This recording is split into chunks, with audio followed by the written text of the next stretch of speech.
Oi, pessoal, tudo bem? Nesse último domingo, nós tivemos o vestibular da temida FUVEST.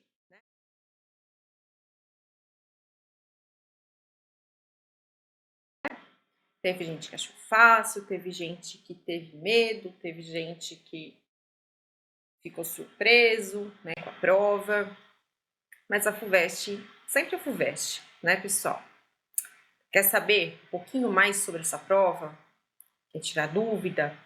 Ver o que você errou, o que você acertou? Revisar um pouquinho do conteúdo? Se preparar aí para a segunda fase? Então, vem comigo que eu te explico.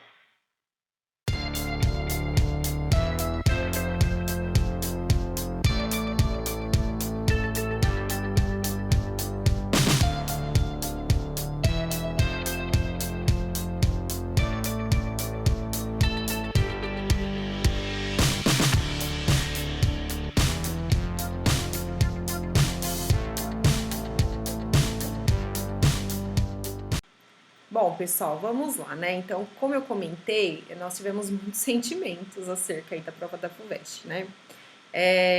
De um modo geral, os alunos acharam mais tranquila, né, do que alguns anos anteriores. E alguns comentaram comigo que, comparando com a prova da Unesp, eles acharam a prova da FUVEST mais tranquila, tá? Eu, particularmente, a parte de química, se eu fosse ranquear, eu acho assim, a Unicamp estava mais difícil, a FUVEST estava intermediária e a Unesp, para mim, é mais tranquila, tá? Eu acho que cada um meio que se adapta melhor a uma instituição, ao estilo de prova, né? Eu não sei, eu sempre me adaptei bem às provas da VUNESP, então talvez por isso que, né, para mim seja um pouco mais fácil fazer Unesp do que a FUVEST, por exemplo. O estilo da prova da FUVEST, para mim, é um estilo mais difícil. Por quê? Eu brinco que a FUVEST a gente precisa treinar muito isso aqui, em primeiro lugar. Quando a gente olha para a questão, a gente fica meio desesperado. Eles fazem isso de propósito, óbvio, né? Como eu sempre comento, o vestibular é feito para reprovar e não para aprovar, né?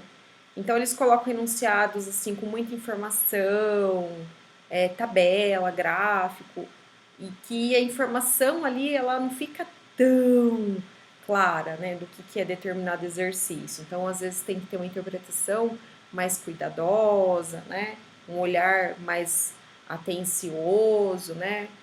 Eu falo que a prova da FUVEST tem que ter um olhar um pouquinho diferente, né? Mas vamos lá. Então, ó, eu peguei a prova K, tá? A primeira questão, aqui fica claro, né? Tem uma tabela, então é alguma coisa relacionada a isso. Ele comenta, né? Algumas questões, gente, as que forem mais extensas aqui, para não ficar um tempo de gravação muito longo, eu vou fazer um resumão, tá? Do que ele tá pedindo. Basicamente, ele comenta sobre o vidro, como ele é feito. Ele fala que ali, né, o vidro basicamente é o silício, né? O óxido de silício, e que aí pode ser colocado, né, na produção óxidos alcalinos, como por exemplo o óxido de sódio, mas que para conferir uma maior resistência, eles estão banhando o vidro com uma solução salina contendo íons potássio, né? Então, dessa forma, o potássio substitui o sódio na estrutura sem que o volume do vidro se altere. E aí ele vai dar as alternativas. Então, basicamente, a gente precisa verificar, estudar aí com um pouquinho mais de carinho os íons sódio e potássio, tá? Então, vamos lá. O sódio na tabela tá aqui. Deixa eu pegar minha canetinha, peraí. Cadê? Pronto. Tá aqui. O potássio está aqui. Ele foi bonzinho e colocou a localização, né, os períodos da tabela. Então, as linhas verticais são as famílias e as linhas horizontais são os períodos, né? Ou seja, o sódio está no terceiro período, o potássio está no quarto período, tá? O que isso significa na prática? O número de períodos é o número de camada. né? Então, o sódio, por estar no terceiro período, possui 3 camadas, quando eu faço a distribuição eletrônica, né? E o potássio possui 4 camadas. Outra informação bastante importante, né? O sódio e o potássio, eles estão localizados na mesma família da tabela periódica, né? Então, eles vão perder o mesmo número de elétrons, eles têm como característica, né, ao se tornarem íons monovalentes. Então, o sódio vai ficar assim e o potássio vai ficar assim, tá? Ele dá várias alternativas, né? Então, por exemplo, letra A, o íon potássio é maior do que o íon sódio? Na letra B, são mais resistentes ao choque físico do que os íons sódio e esse caráter é conferido ao vidro? O íon potássio os íons potássio, são menores do que os íons sódio? Pelo número de camadas, eu já consigo perceber, né? O sódio, ele é menor do que o potássio. Então, a letra C, eu já vou excluir, né? Na D, fazem com que a estrutura do vidro deixe de ser... Gente, é amorfa ou amorfa que fala isso? Não sei não. Pois eu vejo. Deixe de ser amorfa quando substituem os íons sódio, tornando o vidro menos resistente ao choque físico.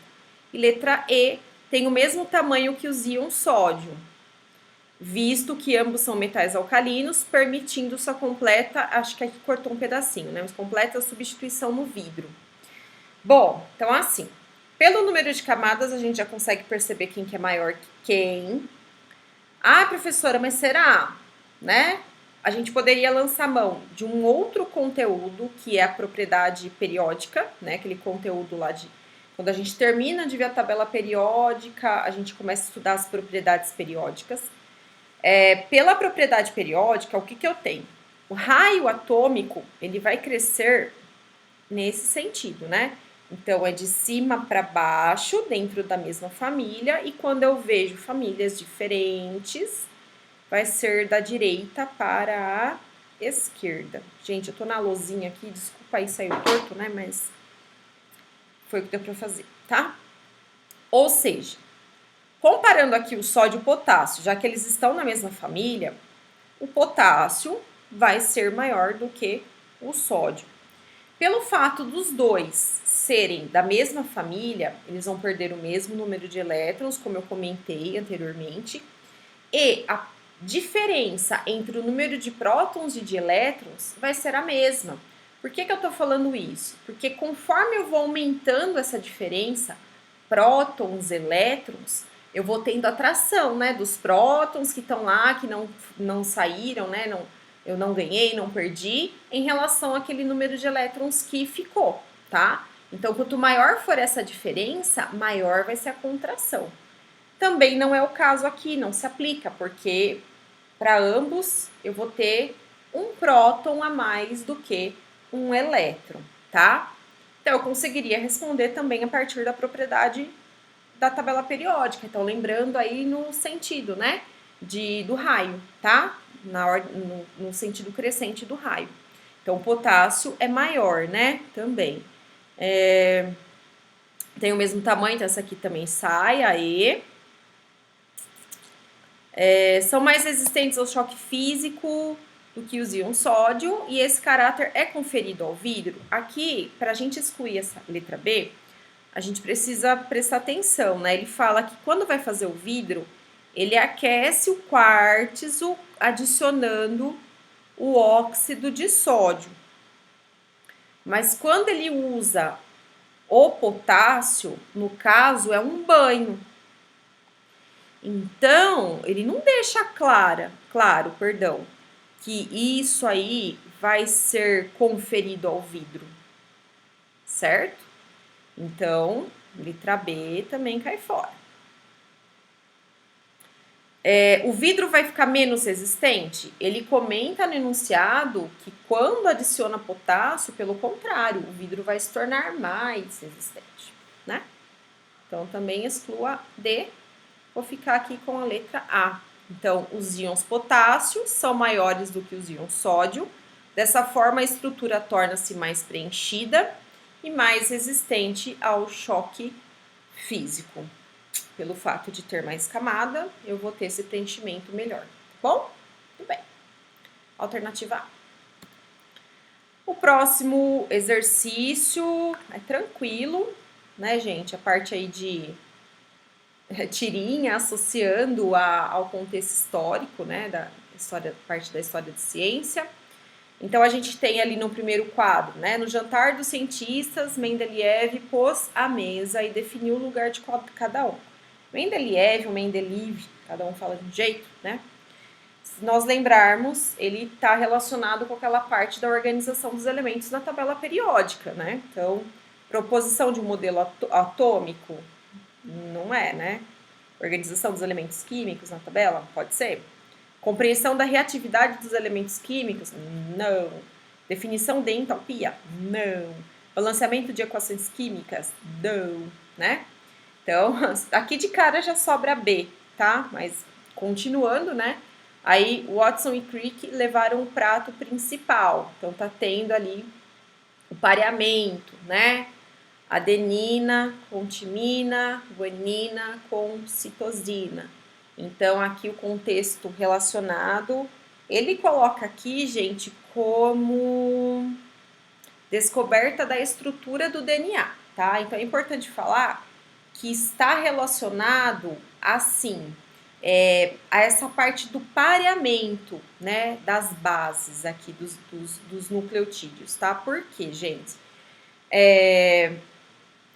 O DNA, e quem descobriu o DNA, né, foi um outro cientista, eu vou colocar o nome dele aqui porque eu não sei pronunciar,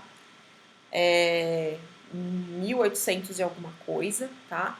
E aí, quando foram tendo as outras pesquisas, elas serviram para realmente explicar essa estrutura, tá? Então, quando a gente fala dos trabalhos de Watson e Crick, é em relação ao pareamento ali presente na estrutura do DNA, tá? Não a descoberta do DNA em si.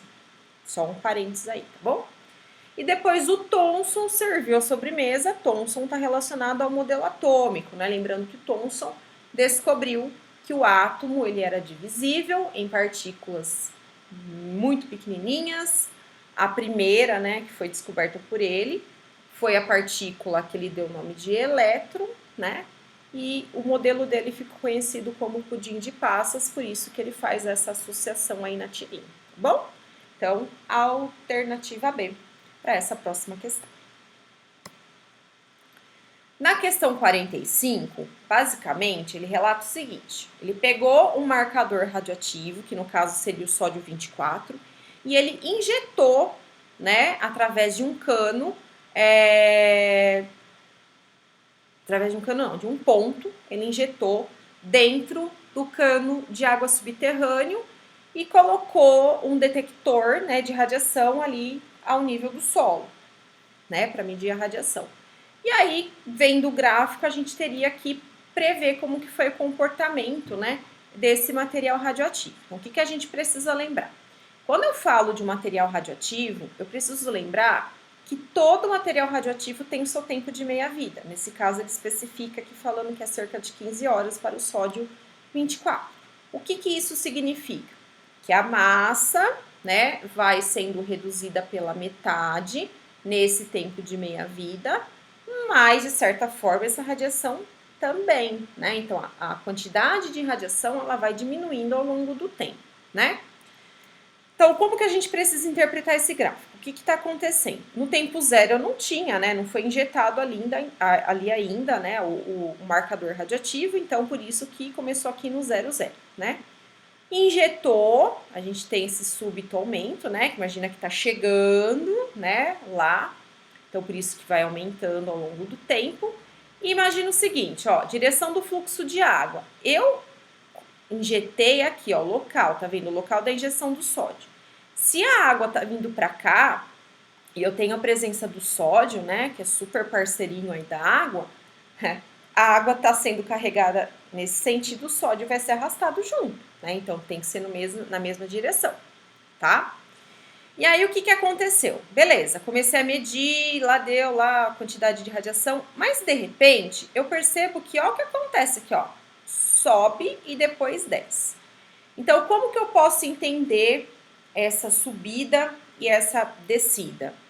Se eu estou fazendo a detecção lá no nível do solo, significa que em algum momento aquele valor de radiação naquela região aumentou, mas depois diminuiu.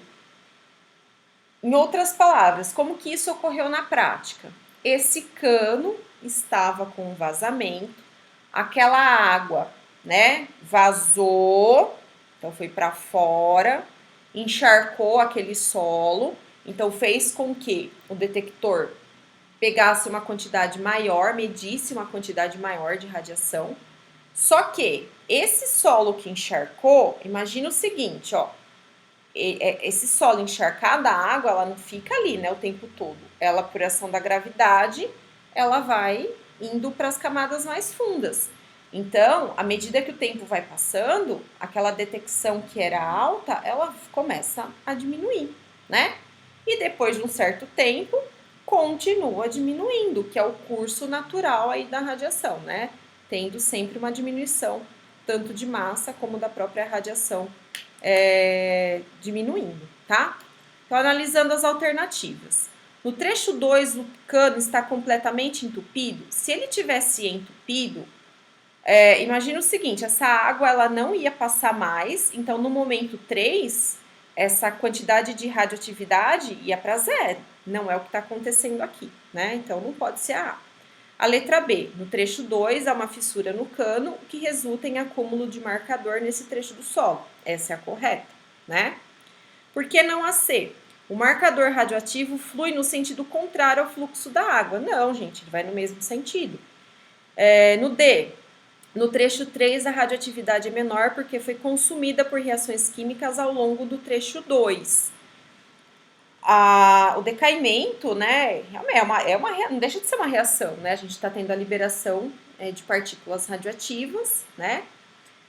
Porém, essa diminuição, ela vem desde o trecho 1, né? Então, injeta, chegou lá, tem uma quantidade maior e ao longo do tempo essa quantidade vai diminuindo. Então, não é ao longo do trecho 2, né? Seria o curso natural desde o trecho 1. Depois, na E, no trecho 2, a radioatividade diminui devido ao fato de a meia-vida do marcador ser curta. No trecho 2, a gente teve o aumento e depois o declínio, né? E a explicação mais plausível aí é por conta desse furo no cano, certo? Então, alternativa B. Na 46, né, olhando, a gente já percebe que é uma questão de química orgânica. Ele dá uma receita de bolo. Quando eu falo receita de bolo, significa que é um modelinho a ser seguido, né? E aí eu consigo perceber algumas similaridades entre uma estrutura e outra, e consigo perceber, então, o que foi modificado, né? Ele conta uma história sobre o uso de silicone acético, né, que é um silicone de uso na construção civil, e ele explica que esse silicone recebe esse nome por conta da liberação de ácido acético durante a produção do seu precursor. Então, ó, o precursor está aqui. A espécie liberada, no caso desse silicone acético, seria quem? O ácido acético, que é o ácido etanóico, que nós vamos colocar aqui a estrutura, né? É essa aqui. O que eu consigo perceber do componente ativo para o precursor? O que aconteceu aqui nessa estrutura? Aqui, basicamente, ficou igual. Então, ó, aqui, aqui e aqui. Aqui eu tinha um oxigênio e um R, e aqui eu tenho um oxigênio e um H. Então, o que eu entendo, o que está acontecendo aqui? Eu estou tendo uma modificação aqui, né? A água, aqui na química orgânica, a gente sempre precisa lembrar dela assim, HOH. Então, o que eu percebo? Está ocorrendo uma troca. esse hidrogênio vem aqui e o R lá do componente ativo vai junto com o OH da água, né? Por isso que vai ficar assim. Só que aí o aluno às vezes pode ver seu H e pode achar que isso é um álcool, né? E não é assim, tá, pessoal? Então vamos lá. O que eu preciso pensar? Primeira coisa, tá? Para meio que matar a questão. Quando eu clivo aqui, significa que dessa região para cima, que vai formar isso aqui, tem que ter 2 carbonos, porque o meu ácido acético tem 2 carbonos. Então, ó, quando eu clivo aqui, ó, eu tenho um carbono aqui, só um. Um não gera ácido acético, então não pode ser a. Quando eu clivo aqui, ó, oxigênio, clivei aqui. Depois do oxigênio que a gente faz a clivagem, tá? Então eu tenho, ó, 1, 2. Pode ser? Pode. Vou colocar aqui como provável resolução. A C, a gente nem encontra o oxigênio depois do silício, não é tão parecido, né, com a estrutura do componente ativo. Então, é uma estrutura que me deixa em dúvida, né? Vou deixar ali em stand-by, não sei se é. A D, fiz a clivagem aqui, ó. 1, 2, 3. 3 carbonos. 3 carbonos não é ácido acético, então também não pode ser. Letra E, clivagem aqui. Quantos carbonos? 1 aqui. 2, 3, 4, 5, né, gente? 5 também não gera ácido acético. Então, eu ficaria entre a B e a C. Para eu ter certeza que é B, o que eu vou fazer? Clivei, vou colocar a estrutura que sobrou. Quem que sobrou lá do outro lado? Um H3C, C, dupla O. E quem que vai entrar aqui como OH? O OH que era da água. Então, vai ficar assim, que é justamente a estrutura do ácido acético. Então, a alternativa correta, letra B. Na questão 47, ele dá uma dica muito sutil ali no exercício, que é a resposta, né? Então, se o aluno não lê com atenção, era uma vez. Então, ele conta sobre a hidrólise de éster, e aí ele fala assim, que a reação ela é mais lenta em meios próximos da neutralidade. Quando eu vejo um comportamento gráfico, né? O que eu preciso entender em relação às curvas? Quanto mais repentina é essa mudança, significa que eu tenho um processo mais rápido. Quanto mais de boinha, né, vai acontecendo aquela curva, aquilo ali, significa que é um processo mais lento, né? Então, se eu tivesse que escolher uma das curvas, primeira coisa, ele está falando em relação a qual delas seria a formação do ácido graxo. Ácido graxo é produto. Então, produto ao longo do tempo está sendo formado, né? Então, a tendência da curva é ser crescente e não decrescente. Então, eu já posso excluir a D, já posso excluir a E e a B também, porque tem uma aqui que está decrescente, né? Então, ficaria entre a e a C. O pH 6 aqui, ó, é o pH neutro, mais próximo da neutralidade. Não é pH neutro não, tá, gente? Quis falar uma coisa, falei outra. pH 6 está próximo ao 7, que é o pH neutro, então está próximo da neutralidade. Portanto, nesse pH a reação é mais lenta. Qual que vai ser o gráfico vermelhinho tracejado? Vai ser aquele que é mais na maciota ou aquele ali que a gente consegue perceber uma mudança no comportamento de maneira mais brusca? Aquele que está na maciota, ele está indo mais lentinho, mais devagarzinho. Então, esse aqui é o pH 6, que a gente percebe, ele está indo mais devagarzinho até que a reação cesse, né? E ó o pH 2, ó, ele foi assim, ó, de uma vez, ó, a quantidade de ácido gerado, ó, cresceu rapidão, né? Então, significa que essa aqui é a reação mais rápida, que é o que ele está falando no enunciado. Mais perto da neutralidade, mais lento. Quanto mais longe da neutralidade, mais rápida. Então, pH 2, por estar mais longe da neutralidade, reação mais rápida. Então, a alternativa A, se nós analisarmos a C, a gente vai ver que isso daí está invertido, tá bom?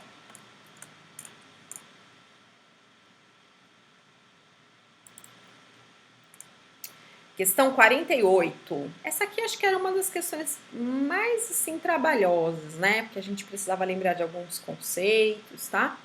Mas com bastante atenção dá para achar a alternativa aí legal. O hidróxido de alumínio, ao precipitar em solução aquosa, forma um sólido gelatinoso que pode ser usado como agente floculante no tratamento de água.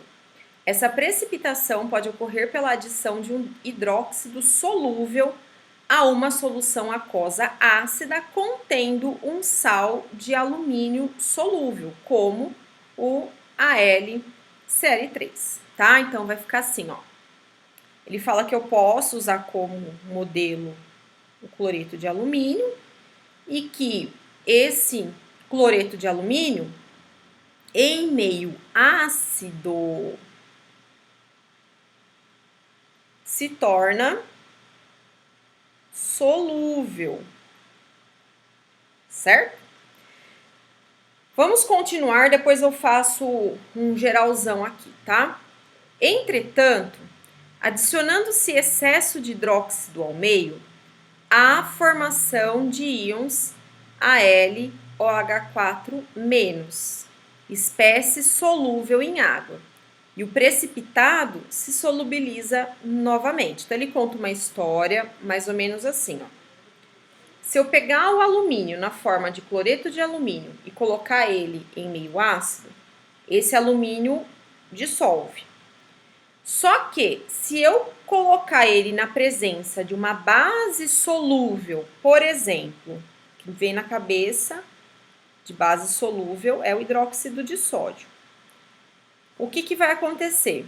Vai formar o hidróxido de alumínio, que é o precipitado, que tem essa consistência gelatinosa, que vai ser usado ali no tratamento de água, né?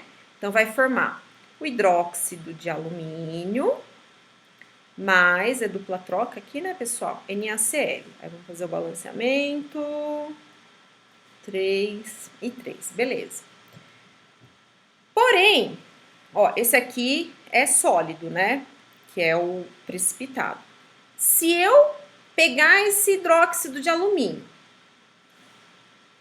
então peguei ele lá, nananã, continuar adicionando meio básico, né? Eu continuar adicionando base, ou seja, coloquei OH-. Ele vai formar esse carinha aqui, que é solúvel. Então, perde aquele aspecto gelatinoso e não vai servir mais para essa função, tá? De agente floculante, tá? Então, eu tenho isso, ó. Bom, então vamos por partes. Aqui, partir de um sal que na presença de ácido, ou seja, pH menor do que 7, fazia com que eu tivesse no final esse carinha aqui, o íon alumínio, que é o quê? Que é solúvel, que é aquoso. Então, em pH baixo, eu vou ter qual espécie predominando? O Al3+. Então, vou colocar ele aqui nos menores valores, no menor, entre a faixa aí de intervalo de menor valor de pH. Então, aqui, ó, entre o 4 e 5, que seria a espécie A, quem que eu vou ter em maior quantidade? O íon alumínio. Aí, o que eu fiz? Eu peguei aquele íon alumínio, que estaria, né, na forma aquosa, só que eu comecei a adicionar base.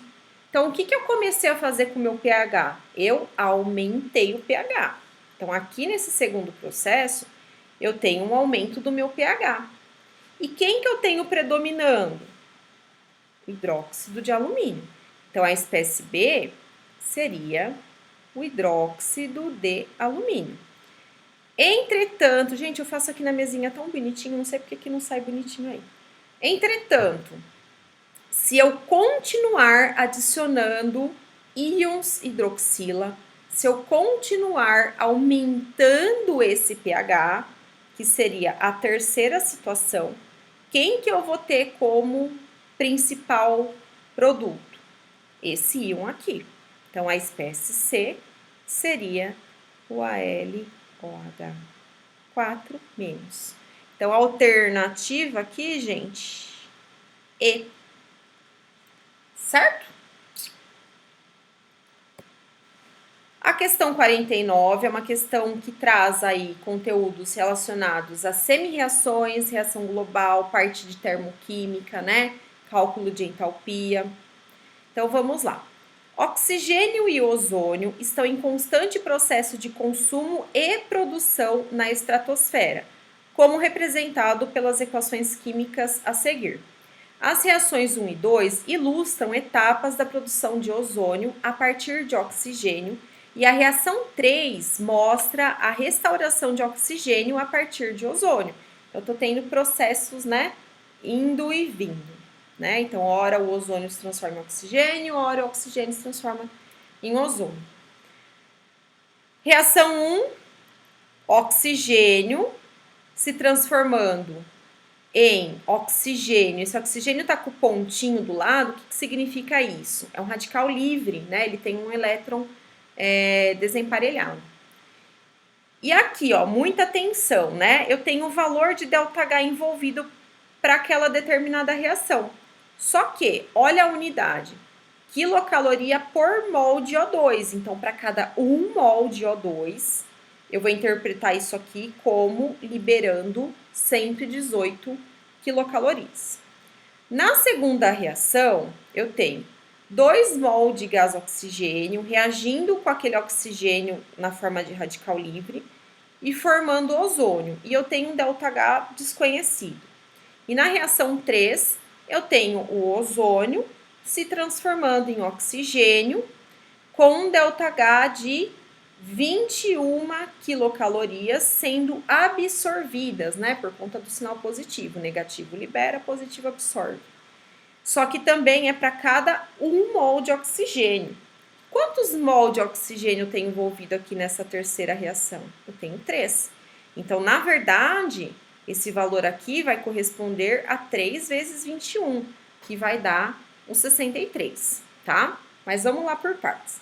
Na reação 49, ele fala o seguinte: a reação global balanceada, compostas pelas etapas 1 e 2, que representa a formação de ozônio, gente, reação balanceada, para chegar na reação global, a gente precisa das outras reações, das reações que aconteceram em outras etapas. Ou seja, ele quer a formação de ozônio. Então, eu preciso ver as reações que eu tenho onde o ozônio aparece do lado dos produtos. Que reação que eu tenho desta forma? Eu tenho essa aqui, né? Esse ozônio vai ser formado a partir de quem? A partir do oxigênio. Então, o que eu vou fazer? Vou pegar a reação 1, O2, liberando 2 oxigênios aqui super reativos. E depois eu vou pegar a segunda, que está formando o ozônio. O que vai acontecer? Como que eu vou chegar no global? A seta aqui na química é igual ao sinal de igual na matemática. É igual ao sinal de igual, ficou bom, né? Mas é o sinal de matemática, tá? Então, quando eu tenho o mesmo número em lados diferentes, o que eu faço lá na equação? Corto. E aqui, para a substância química, é a mesma coisa. Se eu tenho a mesma substância, mas aparecendo em lados contrários da seta, eu também posso cancelar essas substâncias. Então, aqui nesse caso, ó, quem que está aparecendo em lados opostos? Esse aqui e esse aqui. Então, cancelei. Ai, professora, mas ó, oxigênio, esse e esse estão aparecendo antes da seta. O que eu faço? Quando eles aparecem antes da seta, significa que está sendo acumulado. Então, está sendo, né, junto ali. Vou juntar, tá? Então, se eu tenho 1 mol de O2 em cima, 2 embaixo, eu vou ter na global um total de 3 mol de gás oxigênio. E lá do outro lado da seta, como eu cancelei esse aqui, ó, só sobra o produto da reação de baixo, que é quem? O 2 mol de ozônio. Então, aqui eu vou ter a alternativa E. Uma questão relativamente fácil, né? Na 50, ele quer que a gente calcule, né, o valor do ΔH, porém, na unidade de quilocaloria por mol de O2 consumido. É uma informação extremamente importante, porque senão a gente pode errar, tá? Vamos lá. Então, a reação 2, já que ele está pedindo o ΔH dela, é ela que, entre aspas, vai ser a minha referência. Eu penso assim, ó, como que eu faço para chegar nessa reação? É como se ela fosse a global, tá? Basicamente isso. Então, eu vou ter ela como referência, ó, 2O2 mais 2 oxigênios reativos, 2 ozônios, tá? Então, vamos lá. Ozônio tem que estar do lado dos produtos. Olhando, ó, essa aqui eu usei como guia, então sobra 1 e sobra a 3. Ozônio do lado dos produtos, o que eu preciso fazer com essa 3 para isso acontecer? Eu preciso inverter, né? Então, eu vou escrever ela assim, ó, 3O2 formando 2O3. Só que aqui o ΔH, que por conta da quantidade de oxigênio eu multipliquei por 3, era 21, virou 63, quando eu inverto a reação, eu inverto o sinal também. Então, ao invés de ser mais 63 quilocalorias, aqui eu vou ter um valor de menos 63 quilocalorias, certo? E a reação 1, o que eu percebo? Na reação que eu usei como referência, o oxigênio reativo está aparecendo do lado dos reagentes. E nessa reação, o oxigênio reativo está aparecendo do lado dos produtos. Então, eu também vou ter que inverter essa, né? Então, vou inverter aqui o número, né, do valor de entalpia. Eu não vou precisar mudar porque eu só tenho 1 mol de oxigênio, tá? Então, não vai alterar, só vai ser o sinal, né? Então, de menos 118, eu vou passar para mais 118. Para eu saber o valor do ΔH dessa reação aqui, que é a global, eu vou fazer a diferença, né? E eu vou chegar num valor aqui de mais 55 quilocalorias. Só que isso aqui eu preciso interpretar da seguinte forma, esse valor que nós calculamos. Essa vai ser a quantidade de energia absorvida por conta do sinal positivo quando eu utilizo 2 mol de O2. E a pergunta foi o valor do ΔH2 em quilocaloria por mol de O2. Então, se quando eu uso 2 mol, eu absorvo 55, quando eu usar 1 mol, vai ser metade disso, né? Então, metade de 55 vai dar 27,5.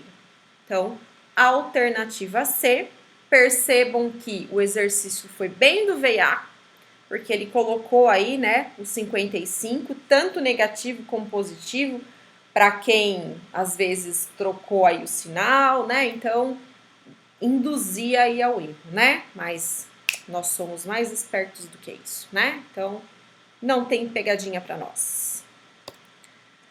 No 51, além da interpretação, eu precisava lembrar de alguns conhecimentos prévios relacionados à parte de reatividade, né? Algumas reações químicas específicas, mas nesse caso aqui seria as reações envolvendo os carbonatos, né, em meio ácido, para lembrar o que libera, tá? Então, o que ele fala?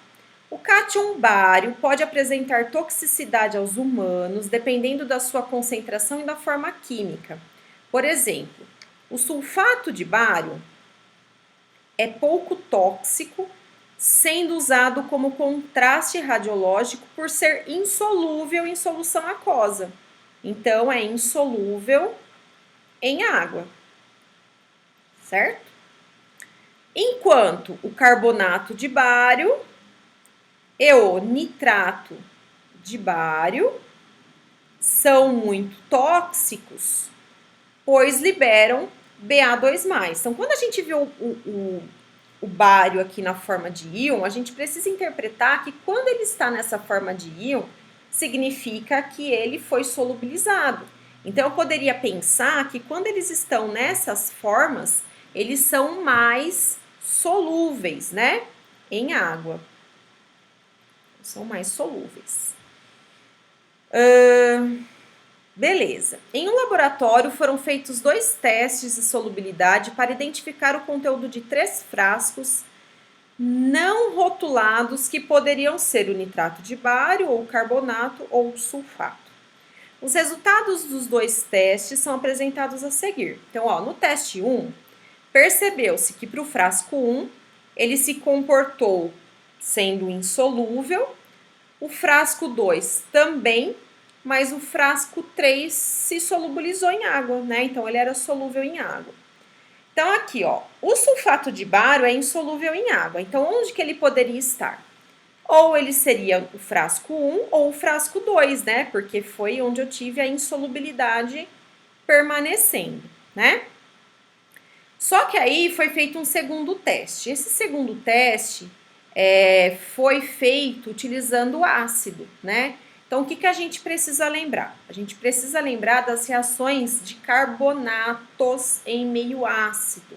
Então, os carbonatos em meio ácido liberam gás carbônico, né? Então, quando ele coloca assim, né?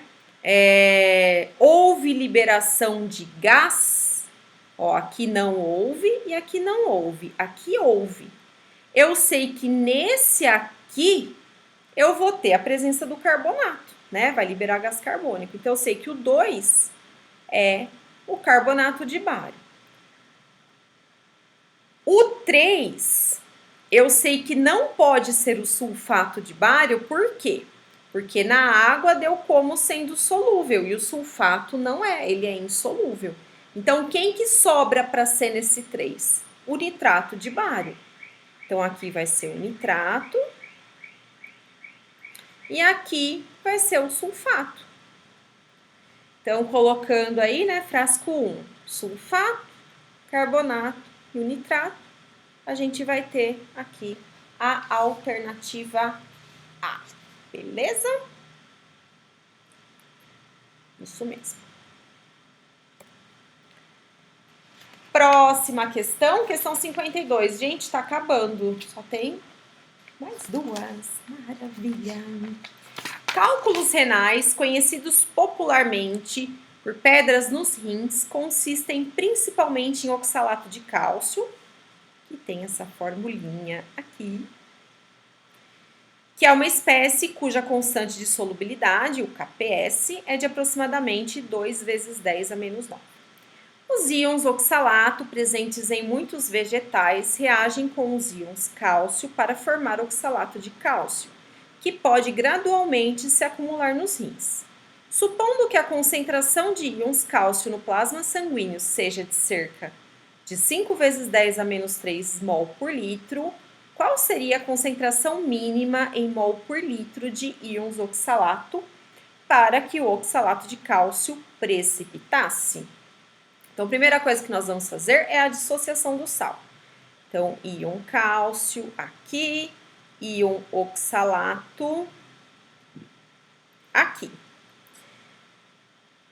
A concentração de íons cálcio, ele deu, que é 5 vezes 10 a menos 3 mol por litro.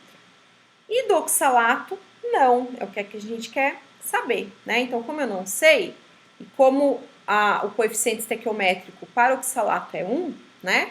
Ó, tá vendo? Aqui é 1, aqui é 1, aqui é 1, só que o 1 a gente não mostra, né?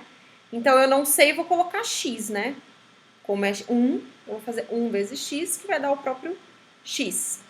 Então, o que eu vou fazer com essas informações? Jogar na fórmula do KPS, né? Constante de solubilidade ali dos sais, certo? Então, vai ficar como? Concentração do cálcio vezes concentração do oxalato. O KPS ele passou, que é 2 vezes 10 a menos 9. A concentração de cálcio também. E aqui vai ficar o X. Então, isolando em função do X, eu vou ter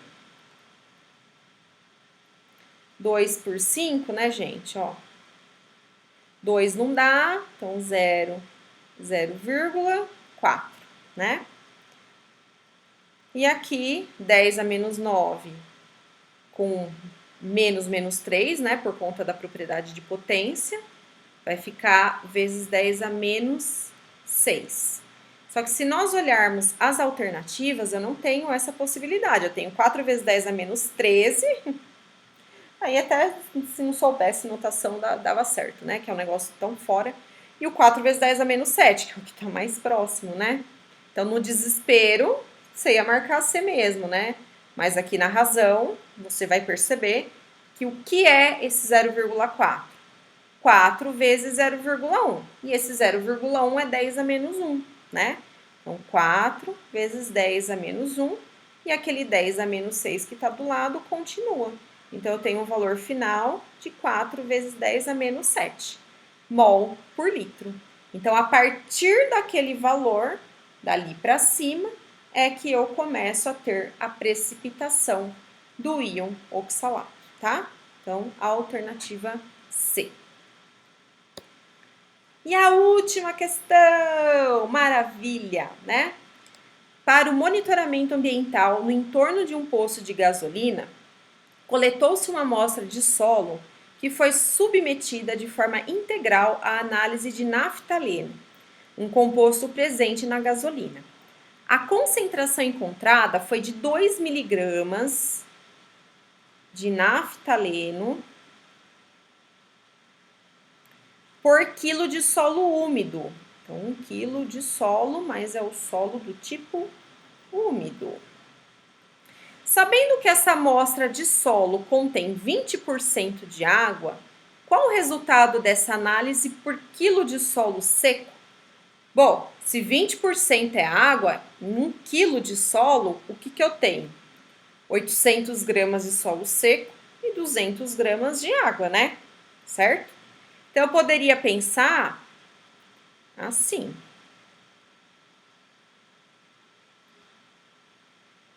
800 gramas de solo seco e 200 de água, tá? Mas eu não vou colocar água aqui, por quê? Porque eu quero fazer o cálculo envolvendo apenas o solo seco.